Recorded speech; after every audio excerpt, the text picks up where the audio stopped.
What is going on, Neon Nation, and welcome back to the Neon Arcade for some more Cyberpunk 2077 news. Today we're talking about TV trailers featuring Keanu Reeves, a new and highly detailed map illustrating the buildings and structures of Night City, sexualization and male romances, some details and updates from the Russian edition of Night City Wire, showing off some new tidbits and graphical updates, a new comic, and a real-life Quadra thanks to Rockstar Energy. As always, 15% off high-quality metal art including Cyberpunk 2077 and Witcher designs using the link in the pinned comment. Before we get into the rest of the news, we probably have the biggest development to date. CDPR tweeted this morning via their 2077 socials that Cyberpunk 2077 has gone gold.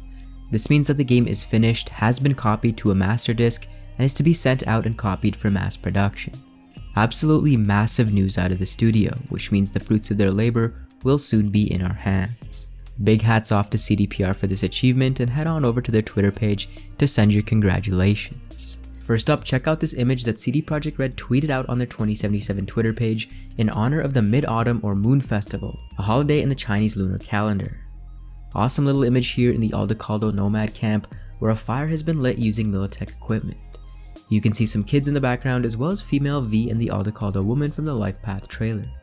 Moving on, yes, we know that marketing was slated to pick up in October, at least when it comes to TV, print, and radio, and now we have some concrete confirmation of this based on the Seize the Day trailer released during Game 1 of the NBA Finals, featuring Keanu Reeves and the music of Billie Eilish.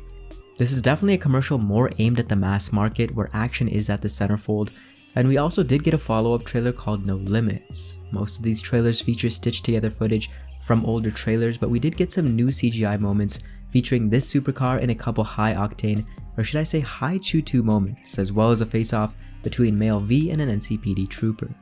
It seems to me this might be a depiction of an alternate path before the interaction with Dexter Deshawn in the original 2019 CGI trailer, but at the same time there isn't really a ton to go off of here. Just going back to the car for a second, it really reminds me of a Bugatti Veyron, and this is hands down my favorite vehicle they've shown so far, minus maybe the Yaiba Kusanagi. We also did get to see some augmentations, including a Kiroshi optical scanner and the subdermal weapon grip, which will both be necessary in your adventures throughout Night City, as well as this very Ghost in the Shell-esque scene with wires, and a fairly robust reinforced spine and backplating reminiscent of some of the brawler-style augmentations that we have seen in the past. Moving on, check out this brand new image of the physical map that comes with each physical copy of Cyberpunk 2077. This was posted by user Siriondel on Reddit, which showcases one of the more detailed looks at the map from the top down, as well as some of the postcards, mainly showing off locations in the game. Take a look at the bar that we've seen a ton of in the Street Kid Life Path, which mirrors what we've seen way back in the day during the E3 2018 trailer. Now the picture of the map itself is not in the greatest quality, but you can zoom in on locations and get a better feeling for the buildings and structures. It does seem like they've strayed away from including a version of the map with the in-game assets, as well as a digitized map from the Gangs trailer. Taking a look at the geography and the roadways, there is quite the sprawl to Night City in the outskirts that we're going to get to experience for ourselves in around 45 days from now. Moving on, we have some extensive details from Yggdrasil, where Night City Wire Episode 3 was shown off to Russian audiences so that they could get a feel for the localization of Cyberpunk 2077, as well as some exclusive moments. They did show off this scene with Royce, Jackie, and Dum Dum, which we hadn't seen before, and because there is an English translation, we get to see exactly what's being said here. А вы берите сраного бота и валите! И скажите Дексу, пусть сосет мой сияющий храмовый хуй! Take a look at how the game has evolved graphically and clipping wise since the Japanese footage. It's starting to look like a complete picture, more indicative of the game that we will be seeing at launch. There was also a section featuring the localization, which I did find incredibly interesting, so let's go through some of the point form notes that I did jot down while watching. Now the team in charge of the localization for Russia has been hard at work for 18 months, and the overarching goal for the VAs involved was to create an environment to make the player feel uncomfortable, and like they're stepping into an unfamiliar setting. Igor, the voice actor for male V, has aligned with V through experience, and the other VAs refer to him as possessed by the role. He's been through beatings, he's been held at gunpoint and more, which V is also subjected to in the game, which just feeds into the authenticity of his voice work.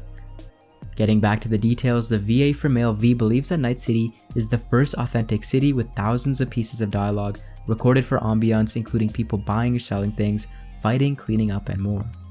Jackie is apparently the only family man in the game, at least amongst the main characters, and is described as kind, open-minded, and emotional. Because Mexican accents don't exist in the Russian language, they've opted to not have anyone fake accents, which might feel cheap or comical. Silverhand is a jerk, but it is a facade for his true self and deep feelings, and according to Silverhand's voice actor, we will grow fond of him as we get to know him. Every type of person in Night City, whether it's a junkie or a store clerk, has their own way of swearing, and they will have unique words that they use. The localization manager mentions that this is the largest project that they've done and includes 18 languages. There are more lines in Cyberpunk than The Witcher 3 with both expansions combined, and they've translated over 1 million words. Remembering from the Tokyo Game Show that Saburo Arasaka will only speak Japanese, there will also be 2 characters who arrive in Night City from the USSR on a diplomatic mission who speak exclusively Russian. Finally, Geralt from the Russian version of The Witcher 2 and Witcher 3 will lend his voice to a character that has not been revealed. Moving on, we have some clarification from Philip Weber in regards to male romances, since there has been some chatter lately that we've mainly only seen female options, and that the male options have been lacking or not shown off properly in the 2077 material and footage that's already out there. On the CDPR forums, Weber mentions that, quote, "I'd agree that so far we haven't shown many explicitly sexualized men in our release materials, but as is fitting for our setting, they also are a part of Night City, both as people in the world and in-game advertising. Since players can now choose the sexuality of their character, it was also important for us to make male romances interesting, and we're really excited for players to get to know them. We've put a lot of effort into our romances." Moving on, if you've been following Rockstar Energy, they've recently collaborated with CD Projekt Red with some branded energy drinks alongside some digital goodies and a sweepstakes featuring a pretty epic prize.